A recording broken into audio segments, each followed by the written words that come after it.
ये उस समय की बात है जब कृष्णानगर राज्य में राजा विक्रमादित्य का राज था।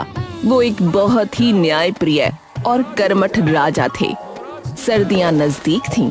ऐसे में राज्य मंत्री विक्रमादित्य से वार्तालाप कर रहे थे। महाराज, पिछले वर्ष हमारे राज्य में ठंड के कहर से निर्धन परिवारों ने अत्यंत कठिनाइयां उठाई थी।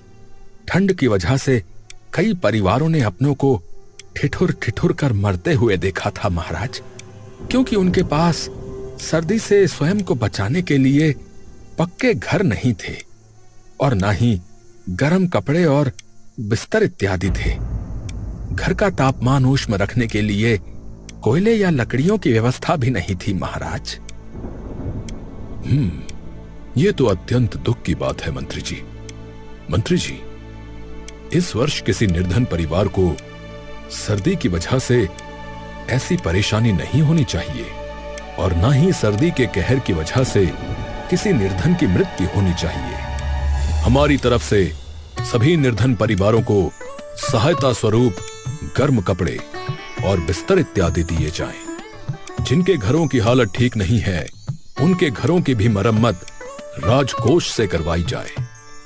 इसके साथ ही सभी निर्धनों के घरों में कोयले भी पहुंचाए जाएं, जिन्हें रात के समय जलाकर वो अपने घर को ऊष्म रख सकें और चैन की नींद सो सकें। ये उद्देश्य अति उत्तम है महाराज, परंतु बिना जांच किए खुले में ये मुनादी करवा दी गई तो हो सकता है कि जिन लोगों के पास ये सब कुछ पहले से हो वो भी इसका अनुचित लाभ लेने के लिए झूठ का सहारा लें महाराज, और असली निर्धन परिवारों तक हम सहायता ना पहुंचा पाएं। बात तो आपकी बिल्कुल सही है। तो आप ऐसा कीजिए, आप अपनी ही एक टुकड़ी के साथ पूरे राज्य का भ्रमण कीजिए और उन सभी निर्धनों के नाम सूचीबद्ध करिए जिनको सहायता पहुंचनी चाहिए। उसके बाद उन सभी के दस्तावेजों को तैयार करके हमारी राजसी मोहर लगवाई जाए। उसके बाद ही वितरण प्रारंभ किया जाए। अति उत्तम महाराज, अति उत्तम। जैसा महाराज का आदेश। जो आज्ञा महाराज। महाराज के आदेश से ये प्रक्रिया शुरू हुई। मंत्री कुछ आदमियों के साथ राज्य का भ्रमण करते हैं और उसने सभी गरीब परिवारों का नाम सूचीबद्ध किया।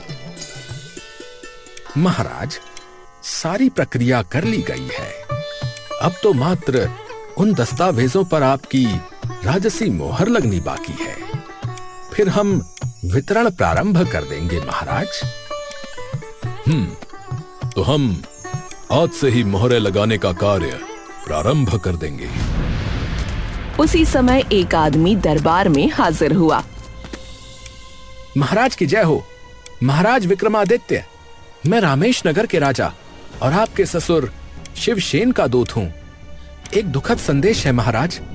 महारानी गोदावरी का स्वास्थ्य अभी ठीक नहीं है और वो अंतिम समय में अपनी पुत्री यानी आपकी महारानी सुमित्रा से भेंट करना चाहती हैं।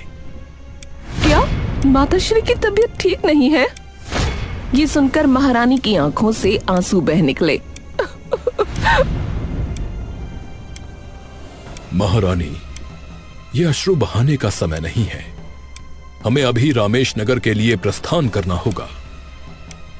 महाराज, आपकी अनुपस्थिति में राज्य कौन संभालेगा? हमारी अनुपस्थिति में राजकुमार प्रथमेश ही राज्य को संभालेंगे। ये सुनकर सभी दरबारी एक दूसरे का मुंह देखने लगे। हाँ पिताश्री, आप निसंकोच जाइए। हम राज्य को आपकी अनुपस्थिति में अच्छे से संभाल लेंगे। अति उत्तम राजकुमार, अति उत्तम। महाराज ने अपना रथ तैयार करवाया और महारानी के साथ कुछ सिपाहियों को लेकर उसी समय निकल गए। उनके जाते ही राजकुमार सिंहासन पर विराजमान हुआ। अगले दिन मंत्री राजकुमार को कार्यालय कक्ष में ले गया, जहां बहुत सारे दस्तावेज रखे थे। अरे, यह क्या? यहाँ इतने सारे प्रलेख राजकुमार, सर्दी का मौसम निकट है। ये सारे प्रलेख उन निर्धनों के हैं जिनको महाराज द्वारा प्रारंभ की गई योजना का लाभ दिया जाएगा। इन सभी पर राजसी मोहर लगनी है। ये कार्य महाराज स्वयं करने वाले थे, किंतु अब आप उनकी जगह हैं तो ये आप ही कर सकते हैं राजकुमार। परंतु इतने सारे प्रलेखों पर मुहर लगाने में तो बहुत समय लगेगा मंत्री जी। आपकी आज्ञा हो तो ये कार्य मैं कर सकता हूं राजकुमार। मंत्री जी, आपका मस्तिष्क ठिकाने पर है कि नहीं? मेरे होते हुए आप मोहर कैसे लगाएंगे? क्षमा करें राजकुमार, क्षमा करें। तो ठीक है, आज संध्या में हमारे मित्र हमसे मिलने आने वाले हैं, तो उनके स्वागत के लिए बढ़िया प्रबंध किया जाए। ये मोहर लगाने का कार्य हम समय मिलने पर कर देंगे। शाम होने पर राजकुमार का एक मित्र दरबार में आया। अरे मित्र सूरसेन, कैसे हैं आप?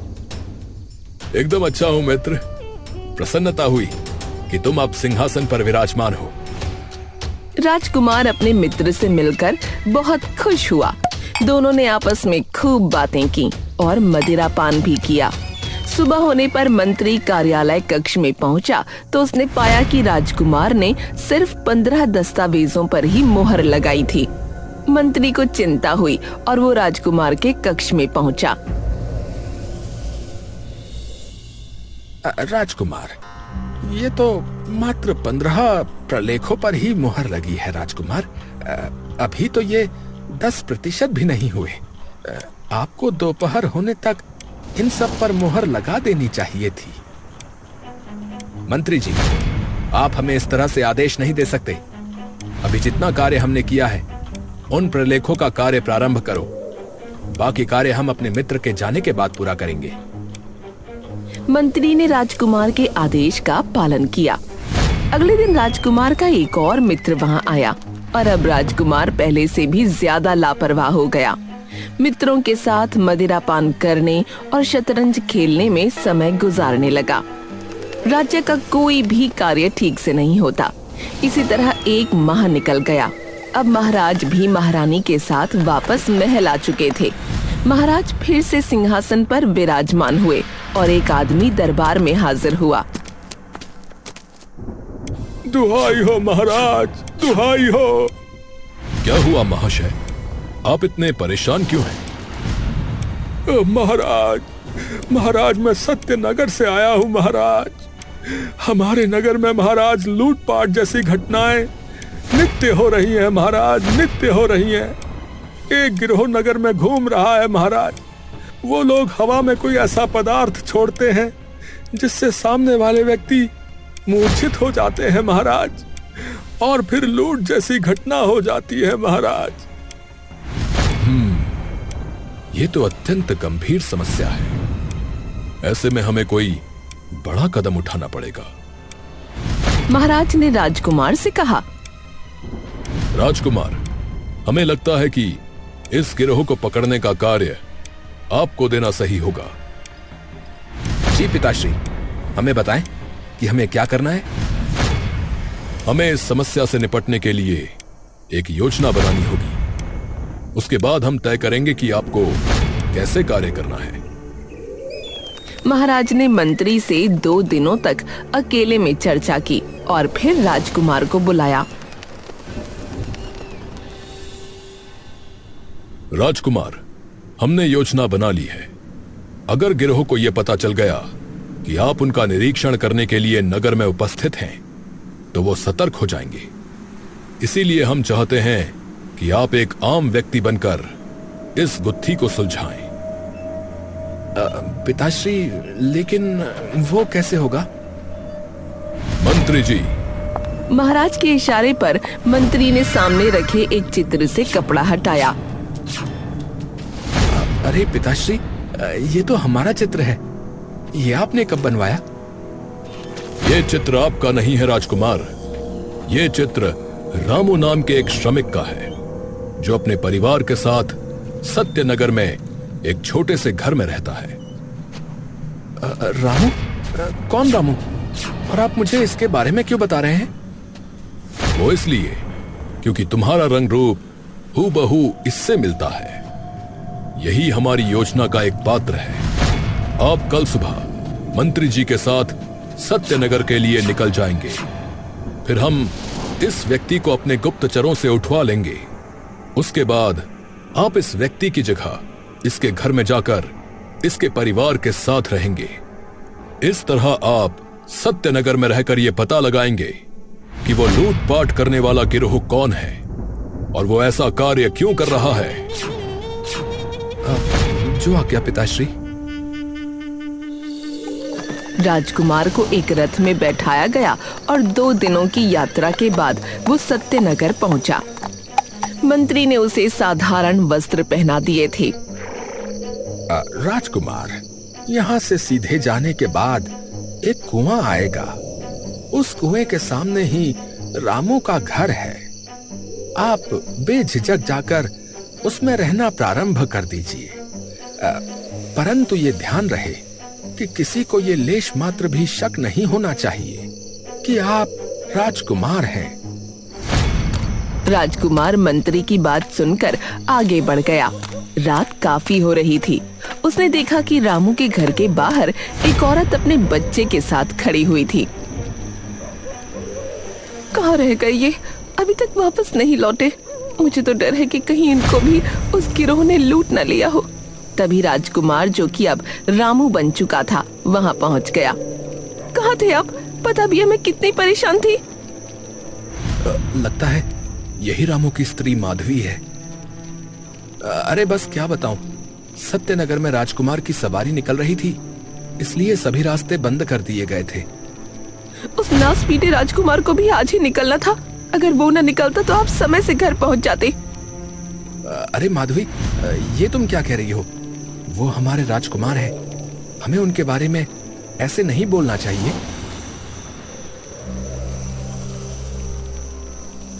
जो काफी छोटा सा घर था। छत भी काफी जर्जर नजर आ रही थी। खिड़की पर न कोई दरवाजा था न पर्दा, और जमीन पर बस एक चटाई बिछी थी। आप हाथ मुंह धो लीजिए, मैं खाना लगाती हूँ। राजकुमार ने देखा कि कोने में नाली के पास ही एक नल लगा है। अरे यहाँ तो कोई स्नान गृह भी नहीं है। ये लोग इतनी सी जगह में कैसे स्नान इत्यादि करते होंगे? राजकुमार हाथ पैर धोकर कमरे में वापस पहुंचा। माधवी ने रोटियां, कद्दू की सब्जी सबके लिए परोसी। अरे ये क्या? मात्र कद्दू की सब्जी? क्या हुआ आज आपको? ये कद्दू की सब्जी तो आपकी मनपसंद है ना? ऐसे हैरान क्यों हो रहे हो? अरे अरे, ये मैंने क्या बोल दिया? अरे अरे कुछ नहीं, मैं तो मात्र हास्य कर रहा था। ये कहकर राजकुमार ने खाना शुरू कर दिया। ये सब्जी तो ठंडी हो रही है, अभी गर्म नहीं है क्या? सर्दियाँ शुरू हो गई हैं जी। अब तो सब्जी ठंडी ही मिला करेगी, क्योंकि हमारे पास सर्दियों में घर को गर्म रखने के लिए कोयले नहीं है ना। अरे हाँ हाँ, मैं तो भूल ही गया था। राजकुमार ने खाना खाया और उसके बाद माधवी ने बिस्तर लगाया। अरे ये क्या? इतनी ठंडी धरती पर इस चटाई से तो लेश मात्र भी फर्क नहीं पड़ रहा है। एक मोटी कालीन होती तो इतनी ठंड नहीं लगती। जी, कालीन तो हमारे पास हर सर्दियों में नहीं होती। इस बार आपको कालीन का ख्याल कहाँ से आ गया? चलिए ओढ़ने के लिए रजाई निकाल लेते हैं, नहीं तो आज हमारे शरीर की बर्फ जम जाएगी। हाँ हाँ, चलो चलो, रजाई निकाल लेते हैं। राजकुमार माधवी के साथ एक छोटे कमरे में गया तो वहाँ रखे संदूक के कोने पर जंग लगा हुआ था। ये संदूक के कोने पर जंग कैसे लगा है? अरे आपको तो पता ही है ना, बरसात में कितनी छत टपक रही थी हमारी। तेज बारिश में बरसात का पानी सीधा इस कोने पर ही गिरता था। इसी वजह से संदूक का ये कोना गल गया। ये सुनकर राजकुमार चुप हो गया। उसने संदूक खोलकर रजाई निकाली तो रजाई का कोना भीगा हुआ था। अरे अरे, ये तो हमारी रजाई भी खराब हो गई। क्या ये रजाई अब प्रयोग में नहीं आ पाएगी? पता नहीं जी, अब तो इसको धूप में सुखाने के बाद ही पता चलेगा। अगर रजाई सूख गई तो काम में आ जाएगी, लेकिन अगर कोना ही गल गया होगा तो हमें परेशानी हो जाएगी। राजकुमार उसकी ये बात सुनकर परेशान हो गया। चलिए आज तो चादर ओढ़कर ही काम चलाना पड़ेगा। राजकुमार माधवी के साथ कमरे में पहुंचा। वो चटाई पर लेटा था और दूसरी तरफ माधवी थी। बीच में उसका बेटा चिंकू सो रहा था। अरे माधवी, इस चादर से तो कुछ भी फर्क नहीं पड़ रहा है। ऊपर से खिड़की से भी हवा अंदर आ रही है और नीचे धरती भी इस पतली सी चटाई की वजह से बर्फ जैसी महसूस हो रही है। हम ऐसे में कैसे सो पाएंगे? अरे आप तो हर बार मुझे हिम्मत देते हैं सर्दी से लड़ने की, इस बार आप कैसे हिम्मत हार रहे हैं? अरे इसको अब कैसे बताऊं कि इसके बराबर में राजकुमार लेटा है, रामू नहीं। मुझे तो लगता है कि मैं सुबह तक जीवित भी नहीं बचूंगा, इतनी सर्दी है। माधवी और चिंकू तो सो चुके थे, लेकिन राजकुमार को नींद नहीं आ रही थी। वो चिंकू से लिपट गया था, लेकिन अभी भी ठंड में बुरी तरह से ठिठुर रहा था। उस गिरोह का पता लगाने का कार्य कल से प्रारंभ करना है, लेकिन इतनी ठंड में तो मुझे निद्रा भी नहीं आ रही है। जैसे तैसे रात गुजर गई। सुबह होने पर माधवी राजकुमार से बोली, ए जी सुनते हो? राजकुमार हड़बड़ाहट में नींद से जागा। हाँ, बोलो, क्या हुआ?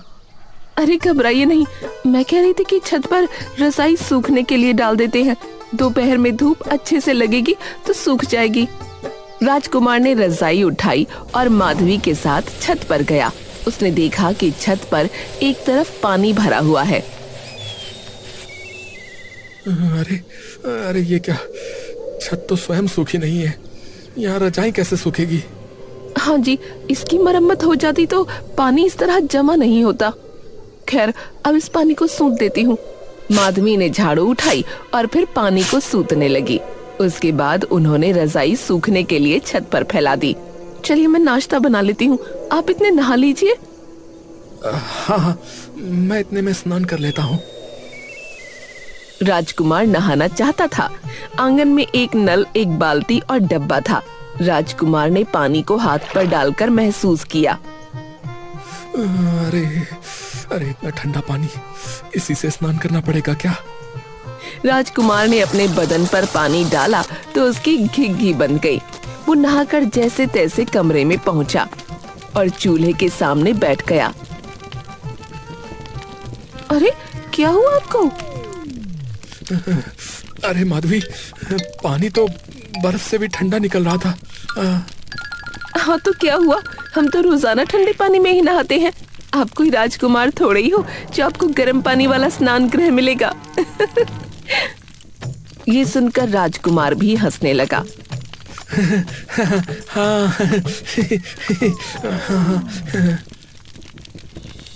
माधवी ने राजकुमार को चाय निकाल कर दी और खाने के लिए कुछ चने दिए। राजकुमार चाय की चुस्की लेने लगा। उसके शरीर में कंपकपी लगी थी। अगर ये चाय न मिलती तो मेरा तो आज सर्दी के मारे स्वर्गवास ही हो जाता। शुभ शुभ बोलिए जी, भगवान न करे। हम गरीबों के लिए तो यही चाय एक वरदान साबित होती है। चाय पीने के बाद माधवी ने उसे खाने का एक डब्बा दिया और बोली, आज आप काम करके समय से घर आ जाना, सर्दी बहुत ज्यादा है। हाँ माधवी, मैं प्रयास करूंगा।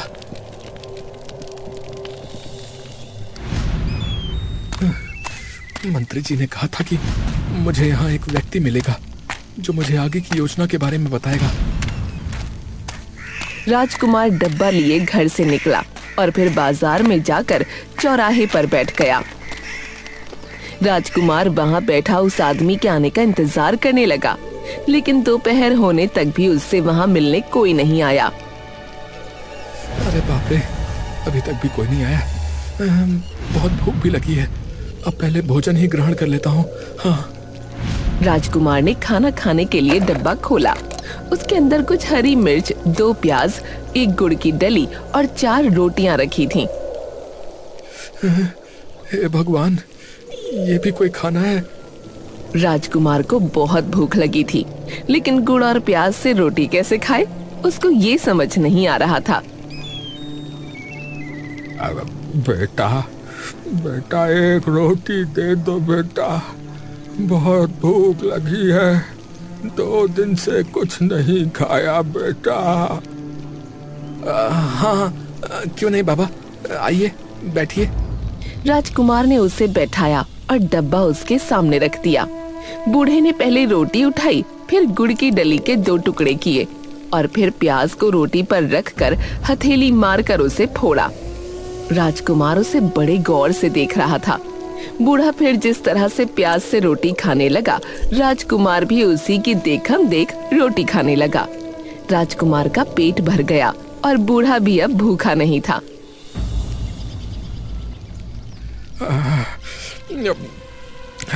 भगवान तुम्हारा खूब भला करे बेटा, खूब पूतो फलो, खूब सुखी रहो बेटा।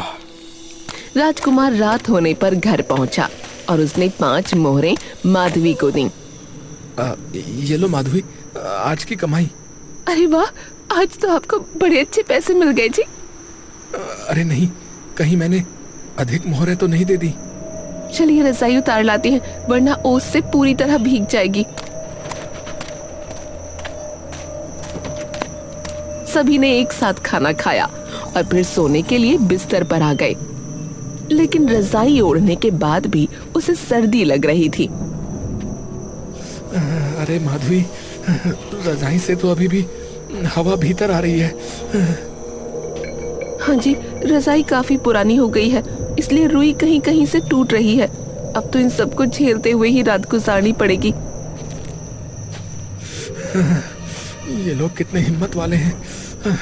मात्र 2 दिनों में मेरा क्या हाल हो गया, और ये लोग हर साल ऐसे ही जीवन व्यतीत करते हैं। माधवी, मुझे लगता है कि हमें महाराज से सहायता मांगनी चाहिए। हम उनकी प्रजा हैं, उनको सर्दी के कहर से हमें बचाने के लिए कुछ तो करना ही चाहिए। अरे आप भूल गए क्या, राजा का मंत्री आया तो था, पूरे इलाके के गरीबों के नाम और पते लिख कर ले गया था। कह रहा था सर्दी आने से पहले ही सभी के घरों की मरम्मत होगी, नई रजाई और गर्म कपड़े मुहैया कराए जाएंगे, और सभी घरों में गर्मी का तापमान सही रहे उसके लिए लकड़ियां और कोयले भी पहुंचाए जाएंगे। क्या मंत्री जी आए थे और ये सब बोलकर गए? हाँ, यही सब वादे थे उनके, लेकिन अभी तक उनका कोई अता पता नहीं है। अगर उनके वादे पूरे हो जाते तो खिड़की पर खटका होता, हमारी छत भी ठीक हो जाती, जिससे हमारा संदूक और रजाई भी खराब ना होती। नहाने के बाद हमारे पास कोयले होते जिससे हम शरीर को ताप सकते, और सर्दी के कहर से हम सब अपना बचाव आसानी से कर पाते। लेकिन वो मुआ मंत्री बस हम सब के बारे में पूछताछ करके चला गया। राजकुमार अब गहरी सोच में डूब गया। उस बूढ़े की शक्ल भी बार बार उसकी आंखों में घूम रही थी। अगली सुबह वो चौराहे पर न जाकर सीधा राजमहल पहुंच गया। अरे राजकुमार, आप अचानक यहाँ कैसे? क्या उस लुटेरे गिरोह का कुछ पता चला? पिताश्री प्रणाम। जो लुटेरे लोगों को इस समय लूट रहे हैं ना, अभी उनको पकड़ने से अधिक आवश्यक है कि राज्य में जो निर्धन लोग सर्दी का कहर झेल रहे हैं उनकी सहायता की जाए। हाँ, कैसी सहायता राजकुमार? मैं मात्र 2 दिन भी रामू बनकर ठीक से नहीं रह पाया पिताश्री। हमारी निर्धन प्रजा कितनी कठिनाई से जी रही है। उनके घरों को ठीक कराने की आवश्यकता है, और उनके पास खाने को मात्र रोटी और प्याज भर है। गर्म कपड़े उनके पास नहीं है पिताश्री। सोने को गर्म बिस्तर, रजाई इत्यादि नहीं है, और आग सेकने को कोयले तक नहीं है। वहां ठंडे पानी से स्नान करना पड़ता है। मैं तो अचंभित हूं कि भला कोई निर्धन इतना कुछ कैसे झेल लेता है, जबकि मुझसे वहां 2 दिन तक नहीं बिताए गए पिताश्री, 2 दिन नहीं बिताए गए। ये सुनकर महाराज ने मंत्री की तरफ देखा। अब क्षमा कीजिए राजकुमार, परंतु जो परेशानी आज हमारे राज्य में प्रजा को हो रही है, उसके दोषी आप हैं राजकुमार। हमने जो प्रलेख आपको दिए थे, अगर आप उन पर मोहर लगा देते तो उन सभी निर्धनों को गरम कपड़े, रजाई, कोयले इत्यादि पहुंचा दिए जाते। उनके घरों की मरम्मत हो जाती और वो इस सर्दी में भी आराम से अपने घरों में सो पाते। ये सुनकर राजकुमार ने नजरें झुका लीं।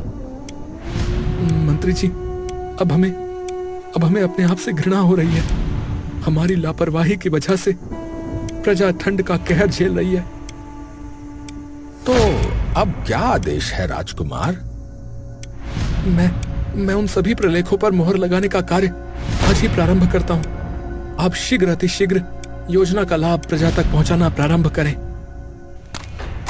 ये कहकर राजकुमार कार्यालय कक्ष में गया और सभी दस्तावेजों पर मोहर लगाने लगा। सुबह से मोहर लगाते लगाते दोपहर हो गई, लेकिन वो रुकने को तैयार नहीं था। राजकुमार, कृपया भोजन ग्रहण कर लीजिए। ये कार्य तो बाद में भी हो जाएगा। नहीं पिताश्री, हम अभी भोजन नहीं कर सकते। हमारी प्रजा प्याज से रोटी खा खा कर जीवन व्यतीत कर रही है, तो क्या हम उनके लिए एक दिन भूखे नहीं रह सकते? शाम होने तक राजकुमार ने सभी दस्तावेजों पर मोहर लगा दी और फिर से 5 मोहरें लेकर रामू माधवी के पास पहुंचा। कुछ दिनों में गरीब प्रजा के घरों की मरम्मत शुरू हो गई। उनको रजाई और गर्म कपड़े भी पहुंचा दिए गए। इसके साथ ही हर घर में कोयले की बोरियां भी पहुंचाई गईं। माधवी भी अब बहुत खुश थी। माधवी, अब तो तुम प्रसन्न हो ना? देखो, महाराज ने हमारे लिए कितना कुछ कर दिया है। हाँ राजकुमार, अब तो लगता है कि सर्दियां आराम से निकल जाएंगी। ये सुनकर राजकुमार हैरान रह गया। उसी समय महाराज, मंत्री और एक आदमी वहां आ पहुंचे। माधवी, तुमने मुझे राजकुमार कहा? तुमने मुझे कैसे पहचाना? और पिताश्री, आप अचानक यहाँ कैसे पहुंचे? राजकुमार, सत्य यह है कि असल में राजू नाम का कोई श्रमिक है ही नहीं और माधवी इस किशन नाम के किसान की पत्नी है। उसने हमारे कहने पर ही आपको अपना पति समझने का नाटक किया था। आपने हमारी अनुपस्थिति में जिस तरह से लापरवाही करके प्रलेखों पर मोहर नहीं लगाई थी, उससे हमारी प्रजा को क्या क्या मुसीबतें झेलनी पड़ रही हैं, इसका आभास आपको कराना आवश्यक था। हमें प्रसन्नता है इस बात की कि आपने अपनी भूल मानी और अपने कर्तव्य को निभाया। ये सुनकर राजकुमार ने महाराज के आगे हाथ जोड़ लिए। क्षमा करें पिताश्री, क्षमा करें। अब हम कभी अपने कर्तव्य को लेकर लापरवाही नहीं करेंगे। अब राजकुमार का दिल पुरसुकून था।